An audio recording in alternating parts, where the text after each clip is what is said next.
Hey YouTubers, Saturday, January 4th, Saturday afternoon. It's like 46 degrees out. It's supposed to be in Michigan, but I don't know. Move the cows out onto this hayfield here. You get the rest of the 7 acres of corn, 8 acres of corn. There's probably 12 acres of grass here. It's an old hayfield. A little bit of grass out here for them to nibble on. They're really happy and content. We've been working on this fence row for most of the week, 3 or 4 hours a day. We're getting back to where the old 100-year-old fence is. It's just full of boulders in here. Big old cherry trees growing up here. But yeah, just putting up electric wire here. There's some of our small dinosaur eggs. You can see there's my foot. It's probably 4 foot across that way. Moved all in with oxen and horses. Just wanted to show you some of this old fence. This is on the farm when my great-grandfather bought it. If I can find a piece of it here, let's show you how they made it back then. See, back then they didn't have, there's my hand, how they wove it. They wove a little circle around it. This is probably at least 100 years old. That's the way that woven fence was. They put a wire across it, twisted another one around it. This was here when my great-grandfather bought the farm. These two farms here, they're side by side. They were brothers. They owned them originally. They had log cabins, were up by the road. This farm on this side was my grandfather's. He sold most of his hay to horses. He didn't really have a lot of livestock. The one on this side, they had sheep and cattle, and there was a lane that ran. That was the old lane. It was like a road, double fence row, ran all the way to the lake. All these fields were 10 acres square. Back in, I think my great-grandfather bought it in the 20s. I don't know if it was before the Depression or after the Depression, but somewhere in there. That field over there that we pasture, I've showed you hundreds of times. It's full of rocks. There's 20 acres that was virgin timber when he bought it from the family.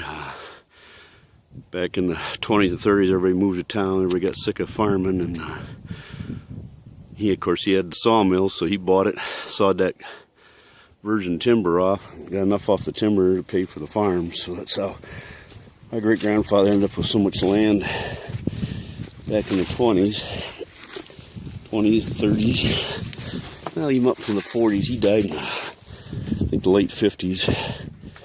He had a couple thousand acres here at one time. But 6 kids, everybody got 300 acres of farmland. And our family was pretty much the only ones that farmed. So all the rest of them, they hung on to. But now that they're, the last 20 years, land's gotten so expensive for housing. Pretty much all the family farms have been sold off for subdivisions. We still have a few acres here in ours. But anyway, it's just a Saturday afternoon update. It's crazy weather here. The ground's a little bit froze here in the shade. But like I say, it's 46 out, and these cows, they don't know what to do. They got all their winter hair because November was cold and snowy. So today they're doing good. They don't have any coughs today, but the other day we had probably an inch of rain, and they were coughing and hacking and snotty noses just like a bunch of kids. But they're grazing off what's left of this grassy. It's like third cutting. There wasn't much second here anyway because it's all grass. The seeding's probably 20 years old. But you throw a little nitrogen out in spring, and yeah, there's still 6 or 8 inches of grass. There's some clover down in there. We're picking through it, and don't even want to touch the corn stalks or the hay, so probably leave them on here a week or two, depends on how much rain we get. I don't want them to poke it up. We'll probably cut it for hay again. It's nice to have it close to home. It's nice to start calves on grassy second cutting. They do real well when you wean them off. It's usually pretty soft, so anyway, that's what we're doing today. Just checking the wire here. Putting a few more posts in between the trees. Like I say the rocks are probably 3 foot deep in these old fence rows. That's how they built their fences. When they first cleared this land, they drug all the rocks to the edge. And when barbed wire came along, they put a wood post with strand of barbed wire on. That was enough to keep the sheep and the cows in. And then they finally come along with woven wire around the turn of the century. You can see some of our wonderful dinosaur eggs we have. But anyway, yeah, it's just an update from Michigan. I don't know what this weather compares to people down south. This is probably normal for them, but not in January in Michigan. Last year it was like 12 degrees out this time of year. Snowing and cold. So that's just what we're doing today. Fixing fence and checking on the cows. They're grazing away. And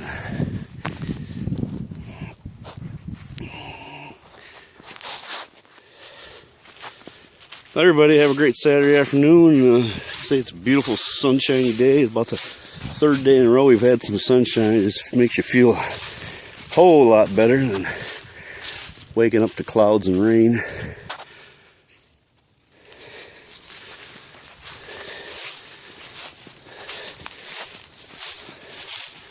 Here's one of our new heifers we saved back. We should be having a calf here in April, May here. This red one here. She's white tail. She looks pretty fat and pregnant. Here's the white one. This will be your 3rd calf this spring. She was pretty doggone wild. I know Ben Vieser had one he was pretty worried about, but when this gal was a heifer, you couldn't even get near her. The farmer I bought them from, he left them running in the woods, and they were just like deer. You pull through the gate, and man, they were at the back end of the 40 in about 2 seconds. But on her 3rd calf, she's really calmed down. Not big fans of white heifers with cows, but it seemed like over the years, like every white cow we had was an idiot. Always do something stupid, but she was pregnant, so I didn't send her. I kept her and this one red one here with this one. She just never got a big frame on her. She's on her 3rd calf. And she's not a big frame cow. I don't know. She's had really nice calves though. So.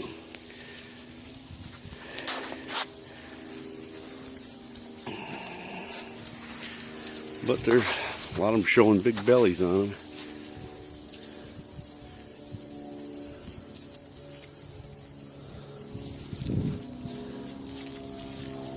Anyway, they like being out here picking on the grass, that's for sure. At least it ain't muddy. The cornfields are just so sloppy. I mean, where there's a little bare dirt, that sun and turned into a real mud hole.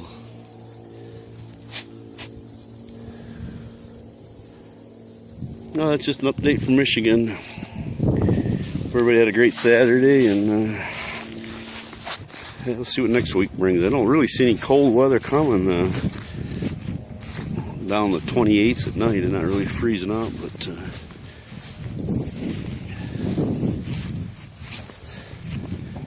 yeah, hopefully the deer don't run through the fence. They'll get used to that hot wire. But, cherry trees, they dig out pretty good. I got about 8 of them that kind of grew up outside the line fence. Yeah, my dad, he just got so he didn't care. He didn't bush hog the fence rows. He was here, born here, so he was here at least 60 years on this farm, and you know, over time you just get tired of. So these places he's growed out 20 feet. You know, you can see that cherry tree there. It had a pretty good sized stump on it. Back when we was kids, we cut firewood. We cut a lot of the cherry up for it. Anyway, they come out really easy. These little hickories are the ones that come out tough, man. Even an 8-inch hickory's got a heck of a root system on them. But, cherry ain't worth nothing for saw logs. We've got some really nice straight ones here, but cherry market's terrible. It's been terrible for 6-7 years. Now these builders figured out that lumber companies, they just buy red oak and they stain it walnut, cherry, or whatever color they want. These yuppies that buy the houses, they don't know one wood grain from another, so cherry really went to hell about 10 years, 15 years ago. My cousin's got the logging operation. He was buying fence row cherry and brought big money, went to Japan, shipping crates. They were buying every fence row cherry all over. It only lasted for about 4 or 5 years, and that market went to hell. But anyway, everybody have a great Saturday afternoon. Thanks for watching. And I guess I'm supposed to say comment, rate, and subscribe for YouTube. I guess that's something I never say. But anyway, thanks for all the new subscribers. Appreciate all the shout outs. Thanks. Have a great day.